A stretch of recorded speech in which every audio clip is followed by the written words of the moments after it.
जहां कहीं हम देखते हैं कि विकेंद्रीकरण में राज्य सरकारों ने पूरी ऊर्जा झोंक दी है, जहां कहीं हम देखते हैं कि निर्वाचित जनप्रतिनिधि पंचायतों के उनके साथ साथ समुदाय की सक्रिय सामाजिक संगठन, कहीं कुडुम्बश्री के नाम से, कहीं मिशन शक्ति के नाम से, कहीं जीविका के नाम से महिलाओं का संगठन भी होता है, उन जगहों पे अपेक्षाकृत स्थिति में बेहतरी ज्यादा गति से होती है। रिजर्व बैंक ऑफ इंडिया ने 2023 के अपने रिपोर्ट में छठे चैप्टर में स्टेट ऑफ पंचायती राज पे एक लेख लिखा है।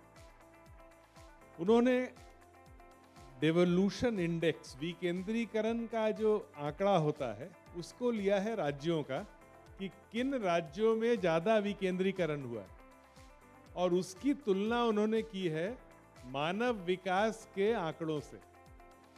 इस बात को उन्होंने सामने रखा है कि जिन राज्यों में केरल, कर्नाटक, तमिलनाडु, जहां जहां पर विकेंद्रीकरण हुआ है ज्यादा, वहां वहां पर मानव विकास में भी बेहतरी ज्यादा हुई है। जब monthly per capita consumption expenditure के आंकड़े अभी आए और ये बात हो रही थी कि 11% बढ़ गया 2011-12 से की तुलना में, अभी भी लेकिन कई परिवार हैं जो 1400, 1600, 1700 per capita monthly consumption expenditure पे गुजारा करते हैं। जब इसको और आगे आप इसका विश्लेषण करें, तब आप ये पाएंगे कि वही राज्य जो विकेंद्रीकरण में आगे थे, मानव विकास में आगे हैं, वही राज्यों में पर कैपिटा कंजम्पशन एक्सपेंडिचर भी ज्यादा है। वही केरल, वही तमिलनाडु, वही सिक्किम। तो दो बातों को याद रखना है, विकेंद्रीकरण से मानव विकास से प्रति व्यक्ति आय, उसकी आय बेहतर हो सके। कंजम्पशन ज्यादा है, ये एक प्रॉक्सी है इनकम का। हम खर्च ज्यादा तभी कर पाएंगे जब हमारा इनकम ज्यादा होगा। इनकम ज्यादा वही है जहां कंजम्पशन ज्यादा है, कंजम्पशन ज्यादा वही है जहां ह्यूमन डेवलपमेंट है, ह्यूमन डेवलपमेंट वही है जहां विकेंद्रीकरण है। पैसों के साथ साथ, फ्लेक्सिबल फंडिंग के साथ साथ आप जैसे नौजवानों और महिलाओं की आवश्यकता होगी एज अ प्रोफेशनल, पंचायत तभी कामयाब होंगे जब उनके पास आप जैसे प्रोफेशनल होंगे। आज ग्रामीण आजीविका मिशन के अंतर्गत कुडुम्बश्री हो, आंध्र प्रदेश में हो, जीविका हो, मिशन शक्ति हो, इनके कामयाबी के पीछे सबसे बड़ा कारण है प्रोफेशनल्स इन द सिस्टम। आप जैसे प्रोफेशनल्स की आवश्यकता है, तभी हम उस लास्ट माइल को पाट सकेंगे। मुझे याद है कहीं पे आपने मुझे शेयर किया था कि आप कोई किताब दुकान में थोड़े समय के लिए काम करते थे, तो आपकी स्ट्रगल क्या थी, क्योंकि अभी बहुत लोग उस फेज से गुजर रहे हैं। 10वीं की जब परीक्षा दी तो कुछ महीनों की छुट्टी थी, उसके बाद तो घर पे समय बर्बाद करने की जगह हमने सोचा चलो किसी किताब की दुकान में। तो पहली नौकरी 150 रुपये महीने और 15 रुपया टिफिन अलाउंस मिलता था मुझे। लेकिन वो 150 रुपये महीने और 15 रुपये टिफिन अलाउंस एक किताब की दुकान में सवेरे से शाम तक किताब बेच करके, कॉलेजेस में जाकर के किताब सप्लाई के लिए बुक्स को दिखाना, सेलेक्ट कराना, साथ में जितने हमारे सहकर्मी थे उनके लिए ये शौक नहीं था, मेरे लिए तो शौक था। मैं घर भी रह सकता था, काम चल जाता हमारा। उनके लिए शौक नहीं था। रेलवे स्टेशन में पार्सल गोडाउन से किताबों का पार्सल गोडाउन से कैसे छुड़ाया जाता है, बिल्टी क्या होती है, जब 900 रुपये महीने में या 600 रुपये महीने में परिवार चलाना होता है, किस तरह का संघर्ष होता है, उसको आमने सामने देखने का मौका मिला। जो किताब की दुकान थी, उसके जो ओनर थे, बड़ा इंटरेस्टिंग उनका भी बैकग्राउंड था। पटना की बात कर रहा हूं मैं, readers corner Patna, Fraser road में। पटना के लोग हों तो ये दुकान हाल हाल तक चलती थी। शंभुनाथ जी जो ओनर थे इसके, वो रूसी किताबें जो होती थी, चीप किताबें, वो फुटपाथ पे बेचा करते थे पटना कॉलेज के सामने। और वही करते करते करते करते उन्होंने दुकान खोल ली थी किताबों की। अनपढ़ व्यक्ति, छठा सातवां तक पढ़ा होगा उन्होंने, हर दिल्ली के बुक फेयर में आते थे, किताब लेके पटना ले जाते थे। किताबों की जबरदस्त पहचान। एक तो यह सीखा मैंने कि आखिर ये किताबों की पहचान कहाँ से आती है। एक बार कैश का चाबी दे दिया उन्होंने, मैंने गिन के लिया, शाम में दुकान बंद करते समय गिन के रखा। अगले दिन सवेरे जब मैं दुकान पहुंचा तो मेरे पहले वो पहुंच चुके थे। मैं उनको हिसाब हैंडओवर करना चाहता था। जब कैश बॉक्स खोल के देखा तो 1 रुपया 4 आना कम था। अब मुझे समझ में नहीं आया, मैंने तो गिनती करके रखी थी, रात में क्या हो गया, रात भर में ये कहाँ चला गया 1 रुपया 4 आना। जब काफी देर तक खोजता रहा, वो चुपचाप मुझे देख रहे थे, तब फिर मैंने अपने पर्स की ओर हाथ बढ़ाया कि 1 रुपया 25 पैसे अपने तरफ से डाल के जमा कर दें, इसमें कम है। पूछे क्या कर रहे हैं? तो मैंने कहा शंभूनाथ जी, मैंने तो गिन के रखा था लेकिन 1 रुपये 25 पैसे कम है। तब मुझे बताते हैं, जब मेरा पसीना छूट चुका है 10 मिनट तक, कि वो मैंने 1 रुपया 25 पैसे निकाले थे रिक्शा वाले को देने के लिए। एक चाबी उनके पास भी होती थी, ये मुझे नहीं मालूम था। यह जीवन की पहली परीक्षा थी हमारी। एक और उदाहरण मैं आपके सामने रखना चाहता हूँ। नौकरी में आने के बाद पोस्टिंग पहली हो गई हमारी जंगल में। आप में से कई लोग सिंहभूम में थे। सिंहभूम का एक चक्रधरपुर सब डिवीजन है, जिसमें पूरा वो जंगल का इलाका जो है, मनोहरपुर, गोयलकेड़ा, सोनुआ, सब उसी में आता है, सारंडा, पोराहाट जंगल। उस जंगल में दिन में भी उस समय हेडलाइट जला के चलना पड़ता था, और आम था हाथी देखना, सांप देखना, बहुत दिखते थे। तो आदत सी हो गई थी हम लोग को उसी में। अच्छा, एक चीज था कि मैंने हो भाषा बोलना सीख लिया था, जो आदिवासी भाषा वहाँ का, आज भी बोलता हूँ मैं उस भाषा को। उसके कारण क्या था कि हर जगह जा कर के मिलने में आसानी हो जाती थी।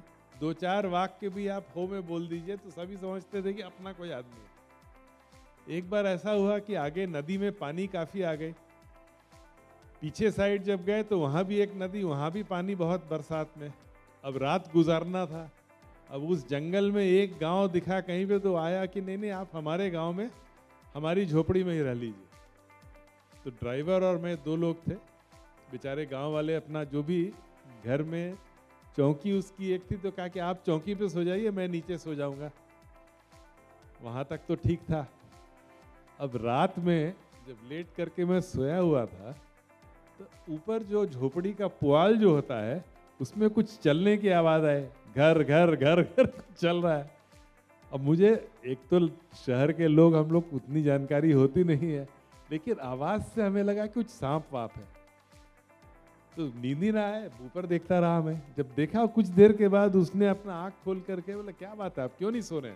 हो भाषा में पूछा उसने, आप क्यों नहीं सो रहे? तो मैंने उसे हो भाषा में बताया कि लगता है पता नहीं कुछ है इसमें। ऊपर देखा उसने, सांप को हो भाषा में बिंग बोलते हैं। देखा उसको, बोला बिंग भी ना, माने ये सांप है, आपको कुछ नहीं करेगा, वो चला जाएगा, आप सो जाइए। वो तो सो गया, मैं रात भर नहीं सो पाया। अगर फील्ड में नहीं गया होता तो ये सब सीख तो कभी नहीं मिलती। उस दिन से भय खत्म हो गया कि जब वो सो सकता है तो मैं भी सो सकता हूँ, आएगा तो देखा जाएगा। तो कहीं ना कहीं अनुभव से आदमी वही सीखता है कि परिस्थितियों के सामने झुकना नहीं है, कोई ना कोई राह निकलेगा। ऐसे आपके बहुत आए होंगे मौके जब आपको लगा होगा आपके जो वैल्यूज़ हैं अपने और जो डिसीजन लेने हैं उसके बीच में बहुत सारे डायलेमा आए होंगे और आपको लगा होगा आप छोड़ देते हैं, क्योंकि बहुत ये गांधी फेलोज को रोज़ ऐसे मौके मिलते हैं कुछ न कुछ कि अब नहीं होगा। देखिए, अगर कुछ परिवर्तन लाना चाहेंगे तो स्वामी विवेकानंद की बहुत पुरानी छोटा एक वाक्य है उनका, हर अच्छे काम में विघ्न तो होगा ही। काम अच्छा हो ही नहीं सकता है अगर विघ्न ना हो। तो मैं रांची में पोस्टिंग कभी रही शुरू में, तो रांची में दिव्यायन आश्रम जो है रामकृष्ण मिशन का, वहाँ पे वो उस समय 72 पैसे का एक बुकलेट छापा करते थे, अभी भी छापते हैं, अग्नि मंत्र, जिसमें स्वामी विवेकानंद के विभिन्न कथन उसमें लिखे हुए हैं। तो हर अच्छे काम में विघ्न तो होगा ही। इस वाक्य ने मुझे धैर्य सिखाया है। किसी भी नए काम में आप लगेंगे, जब हम लोगों ने सर्व शिक्षा अभियान की तैयारी शुरू की, तो जो स्वाभाविक है और सही भी है, कई लोगों ने कहा कि ऐसे बहुत सारे प्रोग्राम बन गए, ये तो old wine in new bottle है। किसी ने कुछ और नाम से कहा, किसी ने कहा वो सर्व शिक्षा अभियान नहीं है, उल्टा ASS, एक अखबार में निकाला making an S of people, ऐसे नहीं है, ASS है। तो आपको अपने कंधों को मजबूत करना पड़ेगा। पहला चीज, अगर आप बिल्कुल स्पष्ट हैं कि आपका जो सोच है वो साक्ष्य आधारित है, वो पूरा पारदर्शी है और वही सही राह है, then have confidence in yourself to follow that path. काम का आप चिंता ना करें, काम आपके पास आएगा। मुझे ये विश्वास है कि आप सभी को जो अनुभव आपके पास है, बहुत कम लोगों के पास है, बहुत कम लोगों के पास है। आज किसी कंपनी को अगर साबुन भी बेचना होगा तो आप जैसे लोगों की जरूरत पड़ेगी उनको, क्योंकि कहीं ना कहीं कम्युनिटी कनेक्ट कैसे किया जाता है इसकी समझ आपको है। कम्युनिटी कनेक्ट अगर करना आ जाए तो आपके पास बहुत बड़ी एक शक्ति है। आजकल यंग लोग सरपंच बहुत कम बनना चाहते हैं। सचिव जो गांव में चाहिए, जो आप पूछ भी रहे थे, वो बहुत कम लोग रहना चाहते हैं। अधिकतर लोग अपवर्ड मोबिलिटी में है, मतलब वो अभी भी मानसिकता तो है कि गांव से आप ब्लॉक पे आओ, ब्लॉक से district to Patna to Delhi to London, उसी को विकास मानते हैं। तो जब तक ये टैलेंटेड लोग विथ कमिटमेंट वो गांव की तरफ जाएंगे नहीं, उनके साथ काम नहीं करेंगे, तो ये विकास भारत का कैसे होगा? तो जब मैं अपनी किताब पे काम कर रहा था, आखिरी मील, लोक नीति की असली चुनौती, तो हमने 6 फैक्टर्स को आइडेंटिफाई किए थे दक्षिण भारत के राज्यों में, जिसके कारण गरीबी में कमी आई थी। सर्वप्रथम तमिलनाडु, केरल, आंध्रा, तेलंगाना, कर्नाटक में बालिकाओं का हायर एजुकेशन में भागीदारी, हायर सेकेंडरी एजुकेशन में एनरोलमेंट और भागीदारी, access to higher education for adolescent girls. दूसरा फैक्टर जो बहुत महत्वपूर्ण था, improvement in primary health care, क्योंकि घर पे जब बच्चे या कोई भी बीमार पड़ता है तो देख रेख की जिम्मेवारी माँ के पास ही आ जाती है या बहन के पास आ जाती है। तो अगर हेल्थ सिस्टम बढ़िया नहीं होगा, मैटरनल एंड चाइल्ड केयर, तो महिला को कभी भी वो फ्रीडम नहीं मिलता है कि वो हायर एजुकेशन में जाए।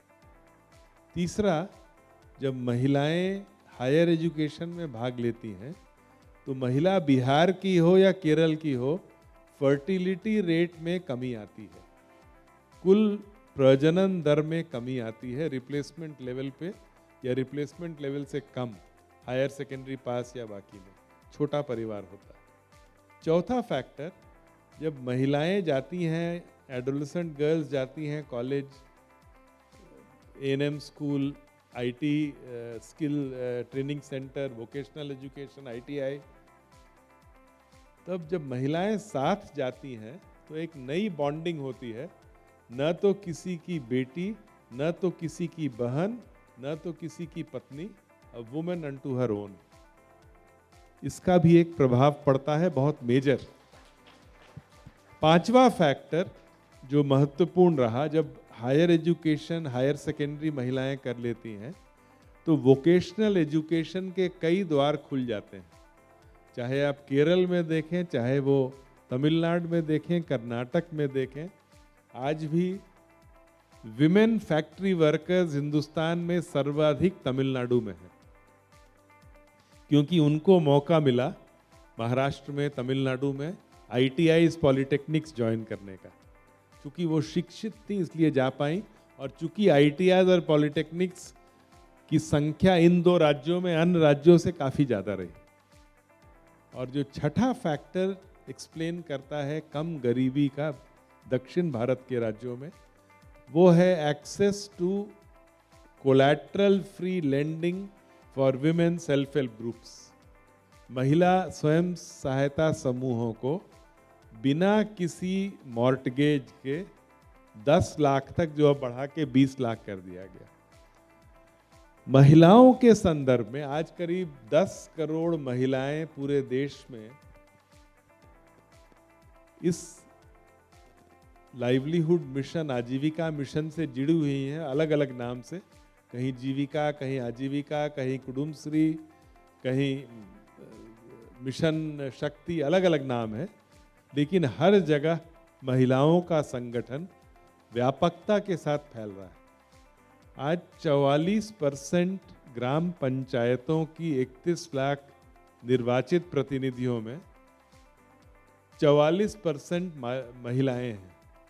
उनमें से कई महिलाएं हैं जो ग्रामीण आजीविका मिशन के स्वयं सहायता समूह से ऊपर उठते हुए आज पंचायत में निर्वाचित हुई हैं।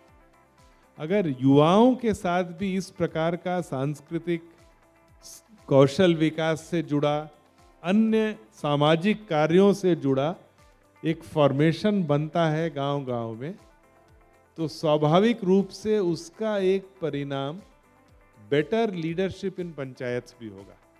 अगर यूथ को हम बेहतर, रूरल इंफ्रास्ट्रक्चर की बात भी मैंने कही,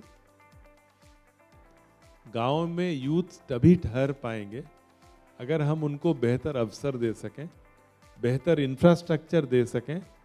गांव से ही रह करके बगल के कस्बे में साइकिल से, मोटरसाइकिल से चला गया, काम करके रात अपने घर आ गया। कई जगहों पे ऐसी स्थिति बनी है। आप लगभग यूपी बिहार के भी जिलों में आप देखेंगे, अब बनारस के पास के ब्लॉक में और बनारस से बहुत दूर ब्लॉक, दोनों में नरेगा के डिमांड में बहुत फर्क आ गया है। जो पास का ब्लॉक है वहां से लोग आ जाते हैं काम करने, कुछ काम मिल जाता है। दूर का ब्लॉक है वो पीछे। तो ब्लॉक्स के भी आप देखेंगे कैटेगराइजेशन, तो शहरों के निकट वाले ब्लॉक में कई ऑल्टरनेट लाइवलीहुड्स मिल गए हैं। सड़कों के बन जाने से, पब्लिक ट्रांसपोर्ट के आ जाने से वो आकर के काम कर लेते हैं, फिर गांव चले जाते हैं। इसीलिए जो आप देखेंगे monthly per capita consumption expenditure में एक मेजर आइटम जिसमें काफ़ी बढ़ोतरी हुई है वो कन्वेयंस वाली है। अब आपको इससे समझ में आएगा कि बहुत से राजनीतिक दल जो फ्री बस ट्रैवल की बात करते हैं महिलाओं के लिए, उसका कॉन्टेक्स्ट क्या है। क्योंकि आज के दिन कई लोग हैं जो लाइवलीहुड्स के लिए या बच्चे को छोड़ने के लिए कई जगहों पे women travel by buses in large numbers ना। इसका तरीका दूसरा हो सकता है, अगर वेज रेट्स ही इंप्रूव हो जाए देन आपको सब्सिडी देने की जरूरत नहीं है। गैस कनेक्शन से ये बात सही है कि कई राज्यों में अभी भी यूटिलाइजेशन कम है, जैसा कि 78th राउंड एनएसएस में भी आया, लेकिन गैस पे खाना पकाने से women have more free time than they had before. आपने देखा होगा गांव में महिलाओं जिनके घर पे गैस पे खाना पकने लगा, उनके पास फ्री टाइम ज़्यादा है। जलावन इकट्ठा करने का समय बचा, खाना बनाने का समय घट गया। जब ज़रूरत पड़ी तो 2 रोटी सेक ली।